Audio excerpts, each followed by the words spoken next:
पण एवढंच नाही तर आपण शेतकरी बांधवांसाठी आपण पाहतोय हमी भाव पाहिजे आपल्याला, शेतमालाला भाव पाहिजे आपल्याला, आणि हे सगळं करून आपण आधार कसा देऊ शकू, एक आधार स्तंभ म्हणून कसा उभा राहू शकू, त्यांचं कुटुंब म्हणून उभं कसं राहू शकू, शेतकरी आत्महत्या वाढणार नाही तर थांबणार कसं, त्यांना वाटणार कसं की माझ्या सरकारमध्ये जो मुख्यमंत्री आहे तो माझा कुटुंब प्रमुख आहे, माझा भाऊ आहे, आणि ह्याचसाठी उद्धव साहेबांनी सांगितलेलं आहे की आपल्याला महाविकास आघाडी म्हणजे शेतकरी बांधवांचंच सरकार या महाराष्ट्रात स्थापन करायला लागणार, हे करणार आपण.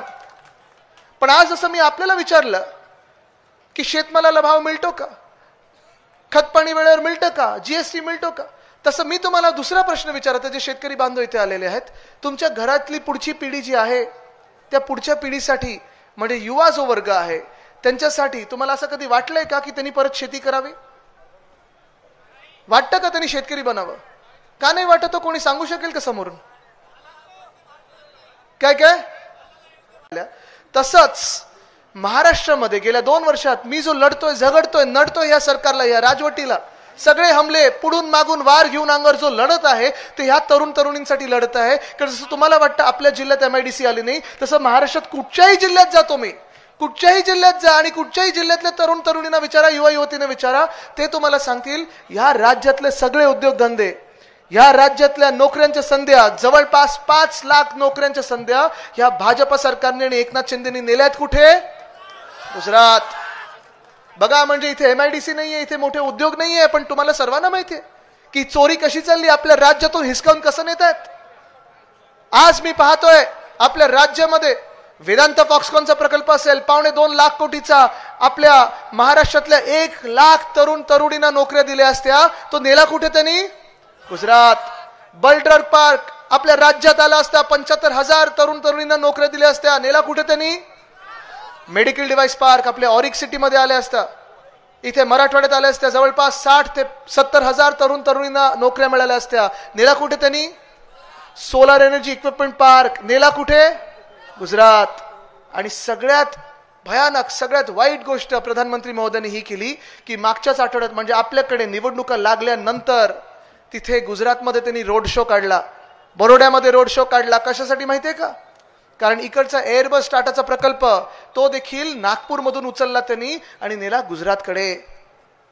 ठीक आहे, नेला तर नेला, तुम्ही जाऊन भूमिपूजन करा, उद्घाटन करा, पण हे न करता जर तुम्ही माझ्या राज्यातल्या निवडणुका जाहीर झाल्यानंतर इकडच्या तरुणांच्या जखमेवर मीठ चोळण्यासाठी तिथे रोड शो काढणार असाल की बघा बघा तुमचा प्रोजेक्ट कसा आम्ही हिसकावून घेतला, तुमच्या हातातला घास कसा हिसकावून घेतला आणि नेला गुजरातला, तुम्ही मला सांगा अशा भाजपला आणि अशा एकनाथ शिंदेना तुम्ही मतदान करू शकणार आहात का.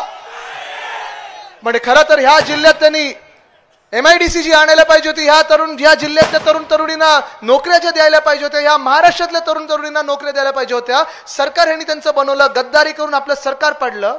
आणि हेच झाल्यानंतर त्यांनी सगळे जॉब, सगळ्या नोकऱ्या, 5 लाख जवळपास नोकऱ्यांच्या संध्या नेल्या, त्या कुठे नेल्या, गुजरातला.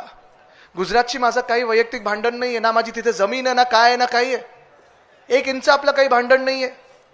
तुम्हाला तिथे काही मिळत असेल चांगलं तर आनंदात करा, आसाममध्ये होत असेल आनंदात करा, काश्मीरमध्ये असेल, केरळात असेल काही चांगलं होत असेल आनंदात करा. पण मला राग ह्या गोष्टीचा येतो की तुमच्या स्वार्थापोटी आणि तुमच्या गुजरात प्रेमपोटी आणि तुमच्या महाराष्ट्र द्वेष जी प्रथा आहे, तुमची परंपरा राहिलेली आहे आणि जी भावना आहे महाराष्ट्र द्वेषाची, त्याच्याच पोटी तुम्ही माझ्या महाराष्ट्रातल्या तरुण तरुणींना नोकऱ्यांच्या संध्या घेतल्या नाहीत, दिल्या नाहीत, त्यांच्या हातातून घेतल्या आणि नेल्या गुजरातला. आज मी पाहतोय सगळीकडे महाराष्ट्रात गेले 2 वर्ष, जसं आज बीड जिल्ह्यात MIDC नाही, ह्या इथे तर MIDC नाहीच, तरुण तरुणी भटकतात सगळीकडे, विचारतात कुठे मिळणार आम्हाला, काय, कुठेही मिळत नाही. आणि जर तुम्ही सरकारी नोकरीसाठी गेलात तरी तुम्ही मला सांगा ह्या स्पर्धा परीक्षा वेळेवर होतात का, नाही होत.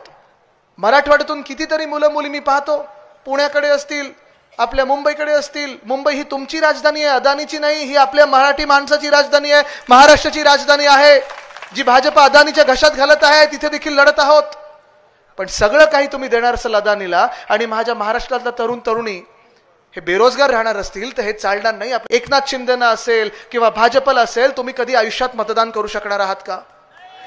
मग कोणाला मतदान तुम्ही करणार, मशालीला करणार ना. कारण आपण ठरवलेलं आहे, 2 महत्वाच्या गोष्टी तरुणांसाठी ठरवलेल्या आहेत. उद्धव साहेबांचा शब्द आहे, जसं ह्या राज्यामध्ये मुलींसाठी शिक्षण मोफत आहे, तसंच मुलांसाठी देखील शिक्षण आपण मोफत करणार, म्हणजे करणार KG to PG मोफत करणार. कारण शिक्षण हे खूप महत्वाची गोष्ट आहे आजच्या जमान्यामध्ये. शिकला नाही